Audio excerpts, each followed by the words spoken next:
Charitable trust સંચાલિત Navdurga group આયોજિત નવદુર્ગા નવરાત્રી મહોત્સવ 2024 અંતર્ગત પ્રેસ વાર્તા યોજાઈ।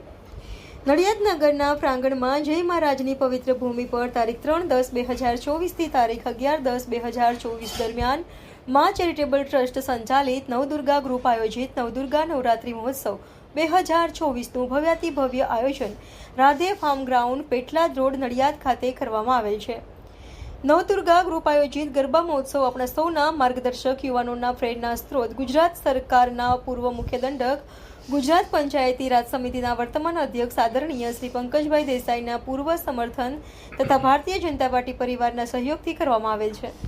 જે અંતર્ગત આજરોજ પ્રેસ વાર્તામાં દુર્ગા પરિવારના શ્રી પ્રજ્ઞેશભાઈ પટેલ તથા શ્રી હેમાંગભાઈ પટેલ દ્વારા ગરબાના આયોજન અર્થે વિસ્તૃત માહિતી આપવામાં આવી હતી। રાધે ફાર્મ ખાતે 6000થી વધુ જોનાની બેઠક વ્યવસ્થા તથા 12000થી વધુ ખેલૈયાઓ ગ્રાઉન્ડમાં રમી શકે તે પ્રકારની પૂર્ણ વ્યવસ્થાનું આયોજન કરવામાં આવેલ છે। વિશાળ સંખ્યામાં હાઇજેનિક ફૂડ સ્ટોલની વ્યવસ્થા પણ કરાયેલ છે। સરકારી ધારા ધોરણ મુજબ CCTV camera, fire safety, medical ઇમરજન્સીની સુવિધા તથા જેમણે પણ રજીસ્ટ્રેશન કરાવેલ છે તેમની ગ્રુપ પોલિસી ઇન્સ્યોરન્સના રૂપે લેવામાં આવેલ છે। આ ઉપરાંત ટ્રાફિક સમસ્યાના નિરાકરણ રૂપે આધુનિક સ્વામિનારાયણ મંદિર યોગી ફાર્મના કેમ્પસમાં સુંદર ટ્રાફિક પાર્કિંગની વ્યવસ્થા કરવામાં આવેલ છે।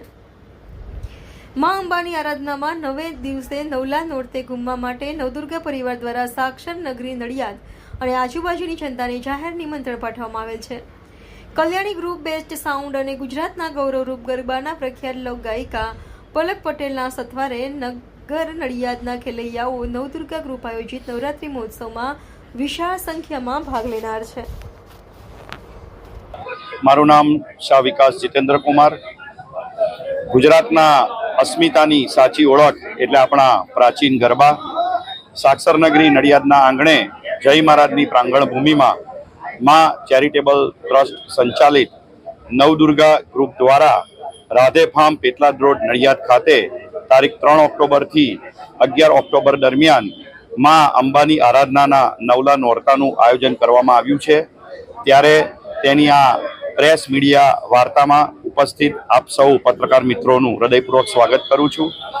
ખૂબ આધુનિક ટેકનોલોજી અને ઘણા બધા સ્વયંસેવકોના અથાગ પરિશ્રમ અને આપણા સૌના માર્ગદર્શક ગુજરાત વિધાનસભાના પૂર્વ મુખ્ય દંડક અને યુવાનોના હંમેશા જેઓ પ્રેરણા સ્ત્રોત રહ્યા છે એવા ગુજરાત પંચાયતી રાજ સમિતિના વર્તમાન અધ્યક્ષ આદરણીય શ્રી પંકજભાઈ દેસાઈની પ્રેરણાથી નવદુર્ગા ગ્રુપ દ્વારા નવદુર્ગા નવરાત્રી મહોત્સવ 2024નું જ્યારે આ ભવ્ય આયોજન હાથ ધરવામાં આવ્યું છે ત્યારે મારી સાથે નવદુર્ગા પરિવાર વતી આદરણીય શ્રી હેમાંગભાઈ પટેલ ઉપસ્થિત છે।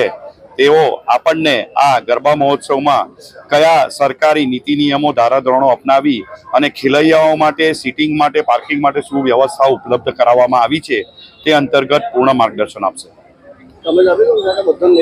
નવદુર્ગા પરિવારના આદરણીય શ્રી હેમાંગભાઈ પટેલ દ્વારા જણાવ્યું છે તે પ્રમાણે રાધે ફાર્મ પેટલાદ રોડ ખાતે 3 ઓક્ટોબરથી 11 ઓક્ટોબર દરમિયાન 9 દિવસ માં અંબાના ગરબે સાક્ષર નગરી નડિયાદ અને આસપાસના યુવક યુવતીઓ ગરબે ઘૂમવા માટે પધારવાના છે।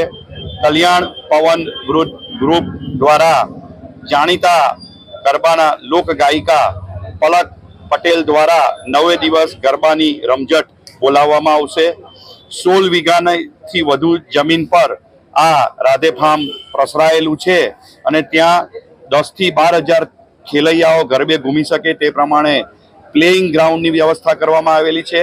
6 થી 7 હજાર વિવિધ કેટેગરીના ટેન્ટોની વ્યવસ્થા કરી અને બેઠક વ્યવસ્થા પણ ઉપલબ્ધ કરાવવામાં આવી છે।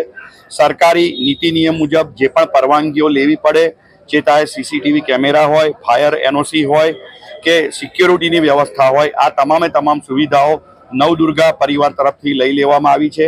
આ ઉપરાંત સૌથી વિકટ સમસ્યા એટલે ટ્રાફિકની સમસ્યા, જેનું પણ ખૂબ જ સરળતાથી હલ કરતા 22 વીઘાથી વધુ જમીનમાં જે પાર્કિંગ સુવિધા આપણું જે નવનિર્મિત સ્વામિનારાયણ મંદિર યોગી ફાર્મ ખાતે છે પેટલાદ રોડ નજીકમાં જ ત્યાં આગળ પૂર્ણ ટ્રાફિકનું પણ સંચાલન પરિવાર દ્વારા કરવામાં આવ્યું છે।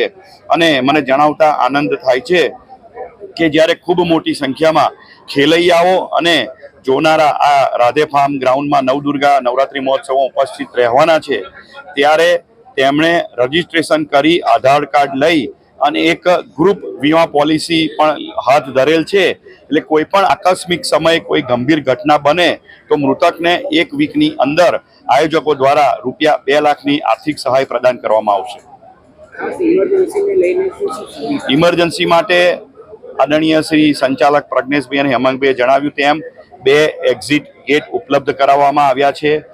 આરોગ્ય ખાતાની ટીમનો એક ટેન્ટ કેમ્પસમાં ઉપલબ્ધ હશે.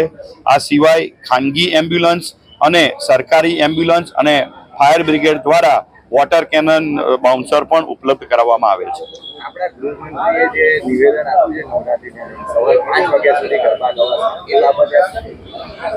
હું એવું માનું છું કે ગરબો એ હરેક ગુજરાતીના હૈયામાં વસેલો છે અને આ નવરાત્રિમાં તમે જોશો કે અબાલ વૃદ્ધ હશે કે ગમે તે ઉંમરનો યુવાન હશે, યુવતી હશે, આપણે જોઈએ છીએ તો માં અંબાની ભક્તિ અને આરાધના તેમનામાં એક નવો જોમ, ઉત્સાહ અને એવી પ્રેરણા અર્પણ કરતા હોય છે કે